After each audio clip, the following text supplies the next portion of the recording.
Tayo po ay nagagalak na muli kayong makasama at patuloy po nating kayong babatiin sa ating programang ito. Marlene Nava Nacion, kumusta Marlene? Robert Peña Bañez, Grace Borja Naag, ang kaibigan kong maganda. Teresita Denya, si Doktora Dina Codilla, Dino Naive Martinez, Rebecca Bessie Segala, Eduardo Orbita, Fernando Becmundo, si Mr. and Mrs. Larry and Normits Lualhati ng Ragay Church po. Ganon din po ang mga taga-Ragay Adventist Church. Kumusta po kayo? Si Brother Bobby and Norma Hakub. Ang alam ko po sila ay nasa ibang bansa. Sana po nasa mabuti kayong kalagayan.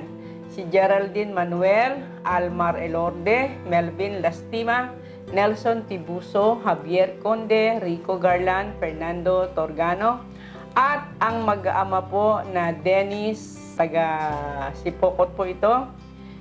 Kumusta po kayo at natutuwa kami na kayo ay aming kasama sa pag-aaral na ito. Ang ating pong pangtatlong tema sa ating quarter na ito ay ang pangakong anak. Pastor Perdon, bago po tayo magpatuloy, tayo po muna ay hihingi ng tulong sa ating Panginoon. Sige po, tayo po ay manalangin. Ama po naming banal, narito naman po kami sa iyong banal na harapan. Muli ay lumalapit, nagpapasalamat, nagpupuri sa iyong kabutihan, sa iyong mga pagpapala, patuloy na pag-iingat, at patuloy na pagkakaloob sa amin ng pagkakataon upang magsama-samang mag-aral ng iyong banal na salita. Kaya mga banal, muli po naming inihiling na patawarin mo kami sa aming lahat ng pagkukulang at pagkasala. Linisin mo po nawa ang aming puso't isipan at patuloy ng iyong banal na espiritu ang siyang mamatnubay sa amin upang amin pong maunawaan ang iyong banal na salita at ito'y aming maisakabuhayan at lalo't higit kami maging handa sa nalalapit ng pagbabalik ng aming Panginoon. Tulungan din po kami na ito'y maibahagi namin sa iba upang marami pa ang maging handa sa pagbabalik ng Panginoon na sasalubong sa Kanya at tatahang kasama mo magpasa walang hanggan. O Amang Banal, patuloy mo pong pagpalain ang aming mga kapatid na ito na patuloy na sumusubaybay sa palatuntunan ito. Patuloy nawa na pagpalain ang kanilang pag-share nito sa iba at ang kanilang patuloy na paglilingkod sa iyo. Ito po ang aming samot hiling sa ngalan po ng aming Panginoong Jesus. Amen. Ang ating pong talata ngayon ay ating masusumpungan sa Hebrews 1:2. Ang sabi po ay, nagsalita sa atin sa mga huling araw na ito sa pamamagitan ng kanyang anak na siyang itinilaga na tagapagmana ng lahat ng mga bagay na sa pamamagitan naman niya ginawa ang sanglibutan. Palibhasa'y siya'y sinag ng kanyang kaluwalhatian at tunay na larawan ng kanyang pagkadiyos at umalalay ng lahat ng mga bagay sa pamamagitan ng salita ng kanyang kapangyarihan ng kanyang magawa ng ang paglilinis ng mga kasalanan ay lumuklok sa kanan ng karangalan sa kaitaasan. Magmula po nang magkasala si Eva at Adan, ang Diyos ay nangako ng isang anak na tutubos at siyang wawasak sa kapangyarihan ng dyablo. Iniisip nilang si Cain na yon, subalit hindi pala. Nangako rin ng isang binhi kay Abraham at gayon din kay Haring David, isang binhi na siyang magiging pagpapala sa lahat ng tao at maghaharing may kapayapaan magpasawalang hanggan. Ang Diyos ba ay tapat sa kanyang pangako? Papaanong si Kristo ang katuparan nito? Ating pong pag-aralan ng mga katanungang ito. Number 1, ano ang pangako ng Diyos na kanyang gagawain sa kanyang bayan sa mga huling araw? Number 2, ano ang pagkakaiba ni Kristo bilang dakilang saserdote? Number 3, papaano natin uunawain ng Hebrews 1-3 sa Isaiah 44:24 at Nehemiah 9:6 na kung saan sinabi ng Diyos na siya'y mag-iisang lumikha ng lahat. Mag-isang lumikha ng lahat. Number 4, papaano natin uunawain na si Jesus ay pinanganak ng Diyos sa araw na ito o ngayon? Okay po, sa ating pong unang katanungan, ano ang pangako ng Diyos na kanyang gagawain sa kanyang bayan sa mga huling araw? So napakahalaga po ng katanungan yan sapagkat yun ay gagawin ng Panginoon sa huling araw. Ibig sabihin, sa ating kapanahunan bago dumating ang ating Panginoon sa pangalawa ay gagawin ng Diyos ito. Titingnan po natin dyan sa Bilang 24, 14 hanggang 19. Ngayon ako'y pupunta sa aking bayan, pumarito ka at aking ipapahayag sa iyo ang gawain ng bayang ito sa iyong bayan sa mga huling araw. At binigkas niya ang kanyang talinhaga na sinabi, ang sabi ni Balaam na anak ni Beor, ang sabi ng taong bukas ang mga mata, ang sabi niya na nakarinig ng mga salita ng Diyos at nakaalam ng karunungan ng kataas-taasan, na siyang nakakita ng pangitain ng makapangyarihan sa lahat, na nakalugmok ngunit bukas ang kanyang mga mata. Aking makikita siya ngunit hindi ngayon. Aking pagmamasdan siya ngunit hindi sa malapit. Lalabas ang isang bituin sa Jacob at may isang setro na lilitaw sa Israel at dudurugin ang noo ng Moab at lilipulin ng mga anak ng kaguluhan. Ang Edom ay sasamsaman, ang Seir na kanyang mga kaaway ay sasamsaman rin, samantalang ang Israel ay nagpapakatapang. 19. Sa pamamagitan ng Jacob ay magkakaroon ng kapamahalaan at ang nalabi sa bayan ay pupuksain. So, ito po ang panukala ng ating Panginoon na sa huling araw, magtatayo siya, maglalagay siya ng kanyang anak na siyang magtuturo ng katuwiran at magdadala ng kaligtasan sa kanyang bayan. At kung titingnan po natin dyan sa Isaias 2 at 3, ay gayon din ang sinasabi na pangako ng ating Panginoon. At mangyari sa mga huling araw na ang bundok ng bahay ng Panginoon ay matatag bilang pinakamataas sa mga bundok at itataas sa ibabaw ng mga burol at sa lahat ng bansa ay pupunta roon. Maraming tao ang darating at magsasabi, halina kayo at tayo'y umahon sa bundok ng Panginoon sa bahay ng Diyos ni Jacob upang turuan niya tayo ng kanyang mga daan at tayo lumakad sa kanyang mga landas sapagkat mula sa Sion ay lalabas ang tagubilin at ang salita ng Panginoon mula sa Jerusalem. Yan. So, sinasabi po, mayroong bituin na lalabas doon sa Jacob, ha? At pagkatapos, ito ay magtuturo ng katuwiran. Maraming mga tao sa buong bansa magsasabi, hali kayo. At yan po ang nangyari na matapos ng ating Panginoon ay mahayag, marami ang naghahanap ng turo at aral ng ating Panginoon sapagkat tunay na doon sila nakakasumpong ng kapayapaan, ng katuwiran at ng katotohanan at ng katiyakan para sa buhay na walang hanggan. So yun po ang panukala ng ating Panginoon na siya ay magpapadala ng tunay na tagapagturo. Tagapagturo ng katuwiran, ng kabanalan at higit sa lahat ng kaligtasan sa lahat ng mga tao. At tayo nagpapasalamat, nangyari na yan sapagkat tayo ay nasa huling kapanahunan. Ibig sabihin, malapit na tayo sa lubusang pagtubos na pinapanukala ng Diyos para sa bawat isa sa atin. At ngayon po sa pangalawang katanungan, ano ang pagkakaiba ni Kristo bilang dakilang saserdote, Pastor? Tingnan mo dyan sa Hebreo 1 hanggang 4. Ang sabi po, nung unang panahon, ang Diyos ay nagsalita sa ating mga ninuno sa iba't ibang panahon at sa iba't ibang paraan sa pamamagitan ng mga propeta. Subalit sa mga huling araw na ito ay nagsalita siya sa atin sa pamamagitan ng anak na kanyang itinalagang tagapagmana ng lahat ng mga bagay, na sa pamamagitan din niya ay ginawa ang mga sanlibutan. Siya ang kaningningan ng kaluluwalhatian ng Diyos at tunay na larawan ng kanyang likas at kanyang inaalalayan ang lahat ng bagay sa pamamagitan ng kapangyarihan ng kanyang salita.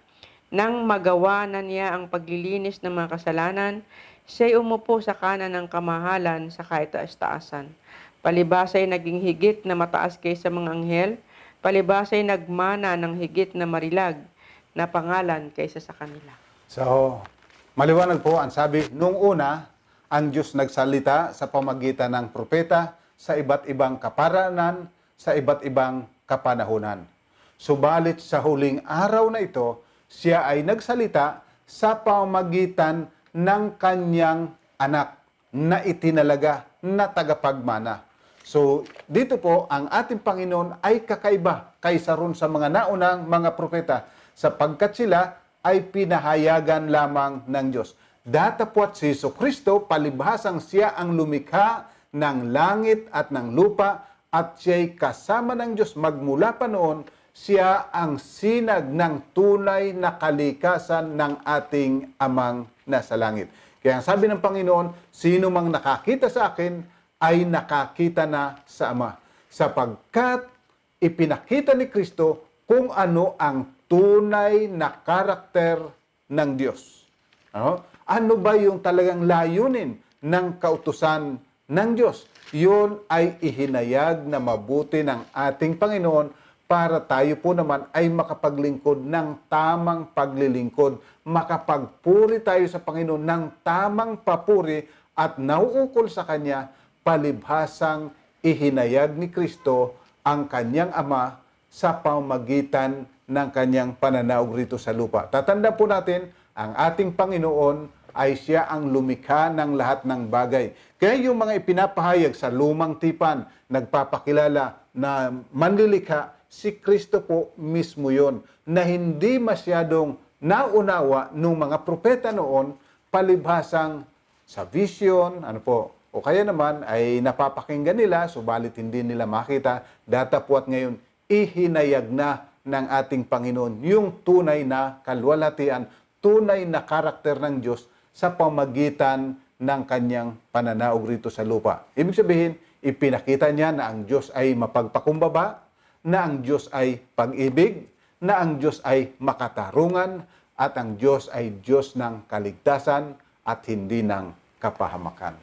Sa pang-tatlo nating tanong, paano natin uunawain ng Hebrews 1:2-3, sa Isaiah 44:24, 45, and 18, at Nehemiah 9:6, na kung saan sinabi ng Diyos na siya ay mag-isang lumikha ng lahat.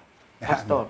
Marami po ang nalilito rito sa sinasabi sa Isaias na ako ang lumikha ng lahat ng ito at wala ng iba liban sa akin.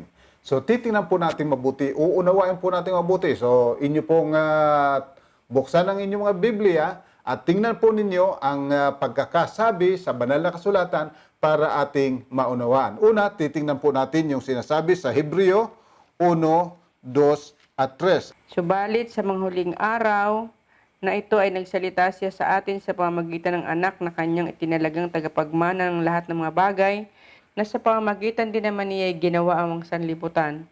Siya ang kaningningan ng kaluwalhatian ng Diyos at tunay na larawan ng kanyang likas at kanyang inaalalayan ng lahat ng bagay sa pamamagitan ng kapangyarihan ng kanyang salita.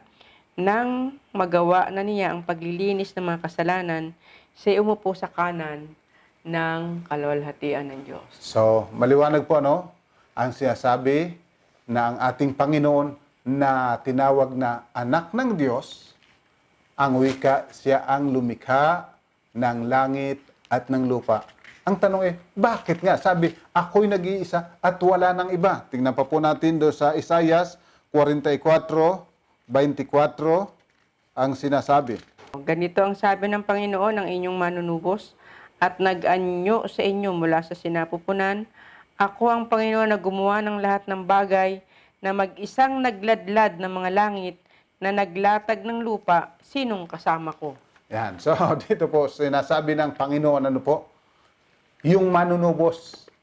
So, maliwanag po, si Kristo ang nagsasalita rito. Sapagkat sabi niya, akong Panginoon na manunubos, akong mag-isa ang nagladlad ng lahat ng bagay na ito at liban sa akin ay wala ng iba. Tingnan pa natin dyan sa Isaiah 45:18, ano ang sinasabi? Sapagkat ganito ang sabi ng Panginoon na lumikha ng langit, siya ay Diyos na nag-anyo ng lupa at gumawa niyo na kanyang itinatag. Hindi niya ito nilikha na sira, ito ay kanyang inanyuan upang tirahan. Ako ang Panginoon at wala ng iba. So, muli po, sinasabi ng Panginoon, nung manlilikha, nasabi niya, ako ang Panginoon at wala ng iba. Sa Nehemiah 9:6, ganun din ang sinasabi. Ikaw ang Panginoon, ikaw lamang, ikaw ay gumawa ng langit at langit ng mga langit, pati lahat ng natatanaw roon, ng lupa at ng lahat ng bagay na naroon, ng mga dagat at ang lahat ng naroon, at pinapanatili mo silang lahat at ang hukbo ng langit ay sumasamba sa iyo. So, maliwanag po ang sinasabi, ano po, talagang yung manunubos, siya rin yung lumikha ng langit at ng lupa at wala ng iba. So, paano ito sasabihin na iisa ang Diyos? Tingnan po natin para mas maging maliwanag. Titingnan po natin sa Isaias 48:16 at 17. Ano ba ang sinasabi rito tungkol rito sa manunubos na ito na lumikha ng langit at ng lupa? Ano ang sinasabi? Kayo'y lumapit sa akin, pakinggan ninyo ito mula sa pasimula, hindi ako nagsalita ng lihim. Mula ng panahon na nangyari ito'y naroon na ako. At ngayon sinugo ako ng Panginoong Diyos at ng kanyang Espiritu. Ganito ang sabi ng Panginoon na inyong manunubos ang banal na Israel. Ako ang Panginoon mong Diyos na nagtuturo sa iyo para sa iyong kapakinabangan na pumapatnubay sa iyo sa daan na dapat mong lakaran. So, dito po ang sinasabi, siya ay nung umpisa pa lamang, buhat pa sa mula, naroon na siya. At siya ay nagtuturo na. At ang wika niya, at ngayon, sinugo ako ng Panginoong Diyos at ng kanyang Espiritu. So maliwanag po, sinasabi ng Panginoon na siya yung gumawa ng langit at ng lupa, siya yung manunubos, subalit hindi siya nag-iisa. Siya yung nag-isang gumawa, subalit hindi ibig sabihin siya ay nag-iisa. Ano po? Sapagkat ang wika niya, ako ngayon sinugo ng Panginoong Diyos at ng kanyang Espiritu. Dito po nagmumula yung tinatawag nating Trinity. Bagamat wala sa Biblia yung salitang Trinity, narito po ang tatlo. Yung Panginoong manunubos na nakikipag-usap, na siyang nagtuturo, ang wika niya, ngayon ako ay sinugo ng Panginoong Diyos at ng kanyang Espiritu. So ibig sabihin, hindi pala siya nag-iisa. Tingnan pa natin sa Kolosas 1:15 hanggang 17. Ano ang sabi? Siyang larawan ng Diyos na hindi nakikita, ang panganay sa lahat ng mga nilalang, sapagkat sa pamamagitan niya nilalang ang lahat ng mga bagay sa langit at lupa, ang mga bagay na nakikita at ang mga bagay na hindi nakikita, maging mga trono o mga pagkapanginoon, maging mga pinuno o mga may kapangyarihan, lahat ng mga bagay ay nilalang sa pamamagitan niya at para sa kanya. Siya mismo ay una sa lahat ng bagay, at ang lahat ng mga bagay ay nahahawakang sama-sama sa kanya. So, maliwanag po ang sinasabi. Ang Panginoon ang gumawa ng lahat ng bagay. Yung Panginoong tinatawag na anak. Siya yung gumawa ng lahat ng bagay at siya yung may hawak ng buhay ng bawat isa. Siya yung nagtuturo, siya yung nakikipag-usap, siya yung representative nung Diyos na hindi nakikita o hindi nakita kailan paman. So maliwanag po ng ating Panginoon na si Jesucristo, siya yung lumikha ng lahat, mag-isa siyang gumawa. Pero hindi ibig sabihin nag-iisa siya. Kaya maalala po ninyo sa paglalang ang wika, lalangin natin ang tao ayon sa ating wangis. Lalangin natin. At ang wika, si Kristo ang gumawa noong mag-isa. Bagamat sinabi ng Ama, lalangin natin, si Kristo yung gumawa na mag-isa. So dito po, walang conflict doon sa sinasabing ako'y siyang mag-isang lumalang ng langit at ng lupa. Sapagkat siya talaga ang sabi sa banal na kasulatan, maging sa aklat ni Juan, maging dito sa Kolosas, sinasabi si Kristo ang gumawa ng lahat ng bagay sapagkat siya ay una kaysa lahat ng mga bagay. At dahilan sa Kanya, ang lahat ay kumikilos. Dahilan sa Kanya, ang lahat ay nabubuhay. Kaya sana wag po tayong malilito rito na mayroong Ama na hindi nakikita, ipinakilala nung anak na si Jesucristo. Ano po? Na nagkatawang tao, nakitulad sa atin. Sa ating pong pang-apat na tanong, at maaaring ito na po ang huli nating tanong sa topic na ito, paano natin uunawain na si Jesus ay ipinanganak ng Diyos sa araw na ito o ngayon? Tingnan po natin sa sinasabi sa Hebreo 1:5 muna. Ang sabi po sa 5 ay ganito, sapagkat kanino sa mga anghel sinabi ng Diyos kailanman, ikaw ay aking anak, ako ngayon ay naging inyong ama. At muli, ako ay magiging kanyang ama at siya ay magiging aking anak. Yan. So, dito kumisan ang iba na lilito, anak lang siya, ipinanganak siya. ng Diyos. So, ibig sabihin, nilikha siya ng Diyos. Titingnan po natin yung salitang ngayon, ikay aking ipinanganak. Ikumpara natin sa ikalawang Samuel 7:12 hanggang 14. Kapag ang iyong mga araw ay naganap na at ikaw ay matutulog na kasama ng iyong mga ninuno, aking ibabangon ang iyong binhi pagkatapos mo at magmumula sa iyong katawan at aking itatatag ang kanyang kaharian. Siya ay magtatayo ng bahay para sa aking pangalan at aking itatatag ang trono ng kanyang kaharian magpakailanman. Ako'y magiging kanyang ama at siya'y magiging aking anak. Kapag siya'y gumawa ng kasamaan, parurusahan ko siya ng pamalo ng mga tao at ng panghampas ng mga anak ng mga tao. Yan. So, makita po ninyo rito, ang sabi na siya ay magiging aking anak. Siya ay naghahari na, pagkatapos siya ay aking magiging anak. So, ibig sabihin, hindi po ibig sabihin na nung sabihin na siya ay aking anak, ngayon siya ay aking ipinanganak, ibig sabihin, ngayon lang siya isinilang. Hindi po. Kundi ngayon, pinapahayag ng Diyos na siya ay aking anak. Tingnan natin dyan sa awit 2:7. Ang sabi po aking sasabihin ng tungkol sa utos ng Diyos, sinabi niya sa akin, ikaw ay aking anak. Sa araw na ito, kita ay ipapanganak. Buhay na, nagtuturo na, pero ang sabi, ngayon, ikaw ay aking ipapanganak. So, dito po, ang pinag-uusapan kapag sinabing anak o ipinanganak, hindi ibig sabihin noon lang nag-umpisa ang kanyang buhay. Ano po?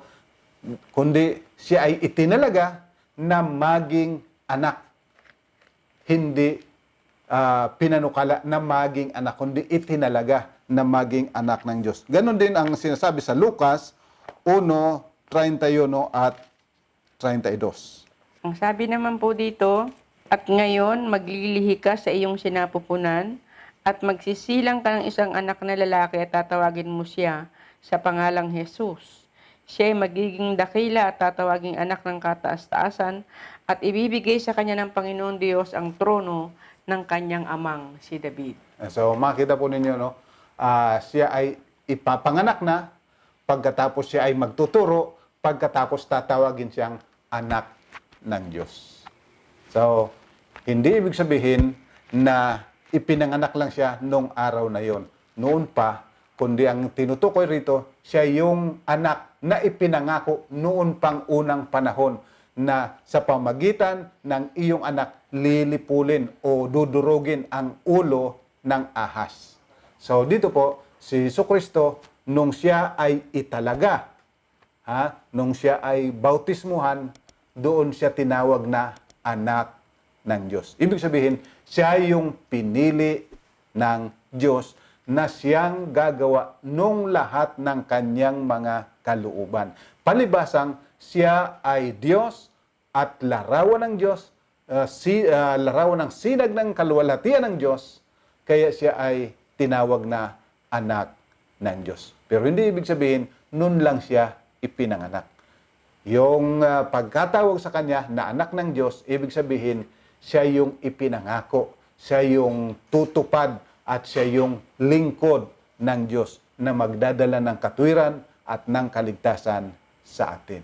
Kagaya natin, kapag tayo'y sumampalataya at sumunod sa Kanya, tayo rin naman ay tatawaging anak ng Diyos. At sasabihin, ngayon, ipinanganak kita. Pagkatapos na tayo ay mabautismuhan, kagaya kay Kristo nung siya ay bautismuhan, narinig ang tinig, ito ang sinisinta kong anak. Ganun din po tayo. Kapag tayo sumampalataya, tinanggap natin siya, sa panahong yan, na tayo ay mabautismuhan, nag-uumpisa yung sinasabing tayo ngayon ay mga anak na ng Diyos. Kaya sabi sa Juan 1:12, ang bawat isa na sumasampalataya sa Kanya ay pinagkakalooban niya ng karapatang maging mga anak ng Diyos. So, pag pinag-uusapan po rito yung pagiging anak ng Diyos, hindi yung pagkapanganak na physical, kundi yung spiritual birth natin na kung saan tayo ay naging kabilang na ng bayan ng Diyos. At salamat, Pastor, sa mga kapaliwanagan at ito po ay aming idadagdag na iiwanan sa inyo ang mga diwang ito. Si Kristo ang katuparan ng pangakong tagapagturo sa huling kapanahunan. Pangalawa, si Kristo ang nagtuturo ng katotohanan tungkol sa Diyos sapagkat siya mismo ay Diyos. Kung ano siya, ganon ang Diyos. Nagmamahal at walang ibang layunin kundi ang tayo ay iligtas. Si Kristo ang Yahweh na nakikipag-usap sa mga propeta noon pa. Pang-apat, si Kristo ay tinatawag na anak ng Diyos sapagkat siyang ipinangakong anak na siyang tutubos sa ating mga kasalanan at lilipol sa kaaway ni Satanas. So, sana po ay nakatulong kami sa inyo sa pag-unawa ng salita ng Diyos, lalo't higit ang napakahalagang aral na ito sa Sanlinggong ito. Tayo po'y manalangin. Ama po naming banal, muli po ay salamat sa iyong pag-ibig na iyong isinugo ang iyong bugtong na anak upang kaming lahat ay matubos at magkaroon ng pag-asa para sa buhay na walang hanggan. Muli, amin pong idadalangin na patuloy na papag-ibayuhin ng Banal na Espiritu ang aming pananampalataya at pagtitiwala at mamuhay kami amang banal bilang iyong mga anak. Gumagawa ng katuwiran, gumagawa ng ayon sa iyong kalooban at iyong kautusan, hindi kagaya ng hindi pa namin ikaw nakikilala na kami ay kagaya ng anak ng kaaway.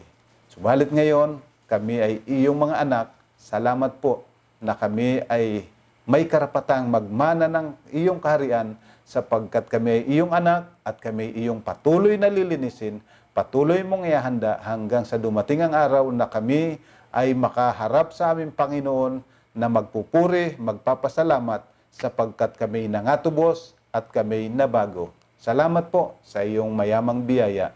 Pagpalain po nawa ang bawat isa sa amin at patuloy nawang maluwalhati ang iyong pangalan at ang pangalan ng aming Panginoong Jesus sa aming buhay, sa ngalan po ng aming Panginoong Jesus. Amen.